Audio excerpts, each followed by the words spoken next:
Okay, welcome to the next Blender tutorial. Today we're going to be making a desktop background. So if you want this in 4K, all you need to do is go to the output right here, just go for the pixels, and it's via pixel for the size of the camera. So what I'm going to do is I'm going to keep mine HD for the moment. I'm going to go ahead and delete this default cube. We want to go 7 to heaven. Let's go and put the align view to camera to view right here.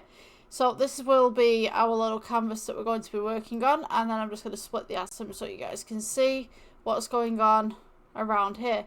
So first and foremost, we're going to go ahead and add in a I mean, you could add in a cube if you wanted to, but cylinder's a lot easier. So when you add the cylinder, you should come up with this little box at the bottom right here. So if you got a full screen, it's going to be over here where my little mouse thing is, but for me it's here. Alright, so what we're going to do is we're going to go ahead and put this down to 6 for this one. And what I'm going to do is I'm going to change this to a metal material. So let's go materials, new. If you haven't already, go ahead and change your EV out from EV to cycles up in the render part. And we're going to change this material right here to the metallic. I would say anstrophy, like I can never pronounce this. So we're going to put that on there. Let's go ahead with a nice little kind of gold, because this is kind of like a hive pattern. We're going to go and put this up a little bit, maybe just a little bit of a lighter tone there. Alright, so if you guys want the exact same tone as I'm using, just go ahead and type in the hex at the bottom right there. Okay, so we're going to take this one. We are going to rotate this, and we can use this by 7 to 7 right here. We want to go by 90 degrees, so this is flat. And let's go 7 to heaven on the screen as well, so I can just work with this. Select your little honeycomb right here. Let's go Shift D, move this up to the next level. You want an equidistant distance between each one, or at least attempt to, so they can sit and fit. Let's go up here. Alright, so select all of these. Go with Shift D. Move these to the bottom right here. And what I'm going to do is I'm going to select these, and then I'm going to scale them down so that we can get them into the camera. I'm going to take this off render actually, because it's going to take up some of my RAM. Let's go with G. So decide how big you want these to be, and then in accordance to how big you'd like them to be, you can go ahead and place them where they need to be, so they sit and they fit. What I would suggest is maybe have them just off center, because I'm about to do this with them. So watch, if we go with Shift D, move this across, we need to go with G and move these up, and then just kind of sit and fit them as such. So select all of these. We got to go Shift D, move this across, make another sitting right there. Go ahead and select all of these, move across, make another sitting there, and then we can do one more, and we will go just about here. So now we've got this nice little honeycomb thing going on. I need another couple of rows. Don't worry about it, I got it. So let's go Shift D, move this to here. Alright, so once you've got something like this, with the lighting the way that it is, this is how it will look. I think, you know, I'm going to leave the lighting just here, it looks nice. So we are going to go ahead and pick some of these up. And what I need you to do is kind of go into a side view as such, just like this.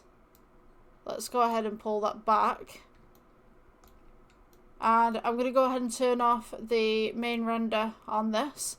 We're going to take these ones right here along the sides, and then go ahead and take, like, say the second row or something like that. We can go ahead and amend this afterwards. We'll press G, we'll bring these up all the way up to the top right here. And then I'm going to go ahead and select this first row. I'm going to press G, bring these up so they're a little bit close to the camera. You can zoom out after we've done all of this, so it's cool. And then I'm going to bring these and these. So if we click the second and the third row right here, we're going to bring this up about halfway. About here. And you can do odd ones if you want to. So you press G, bring these up as well. But I would say these are a little bit lower than the last ones that we did. Okay, so if we drop those back down, that's totally up to you if you want to do that. But what I'm going to do is do random little ones. Just press G and bring these up. You want to make sure you're going up against the Z-axis. As such. And then I'm going to go ahead and amend a few more. So G up. You can go ahead and select these ones as well if you want to. So I'm going to bring some of these down. So G. Just go down with them. Make sure there's no gaps. So don't go all the way out, but just like enough.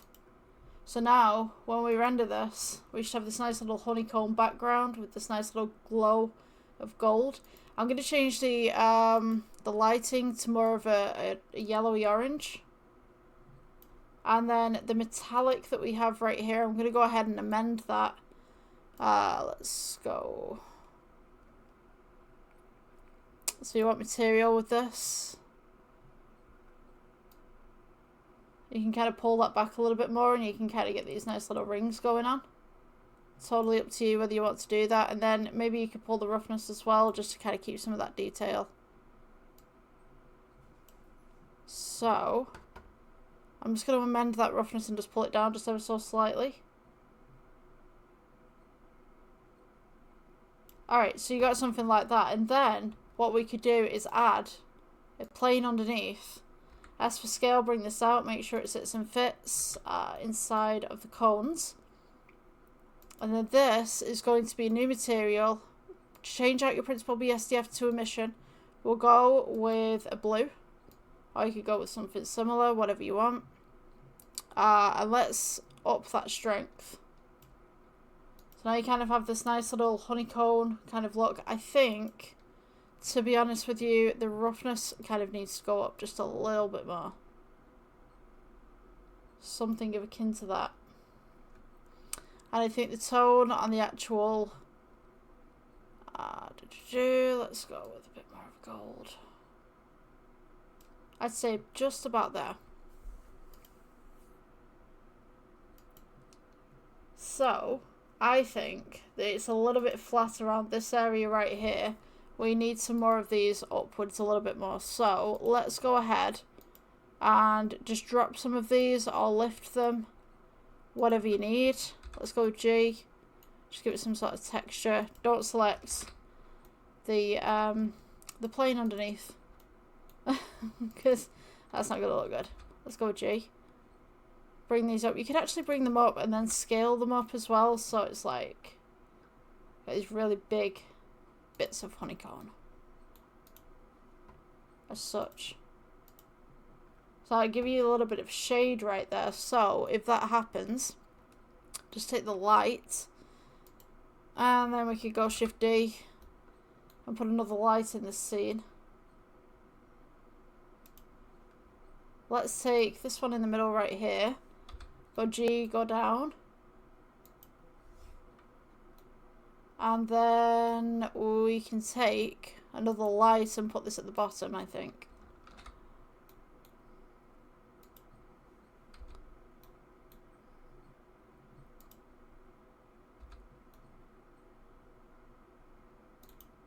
So you've got the nice little undercurrents there. I would say, to be honest with you, I might change that emission to a red.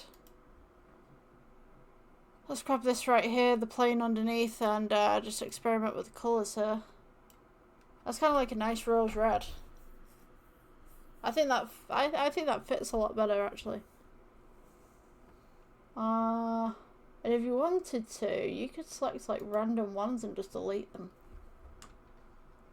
So let's go with this one right here. Let's put this onto regular render. So select this one, this one, this one, this one. Delete. Let's see how that looks. And then we'll take, I think the emission's a little bit too strong, so I'm going to take that back. Let's get some more of those deep tones. And we could have something like that. And desktop background, essentially. We could also go ahead and take some of these that are a little bit taller right here and just go and shade them smooth. Just kind of pull some of that metallic out just a little bit more. Some more detail.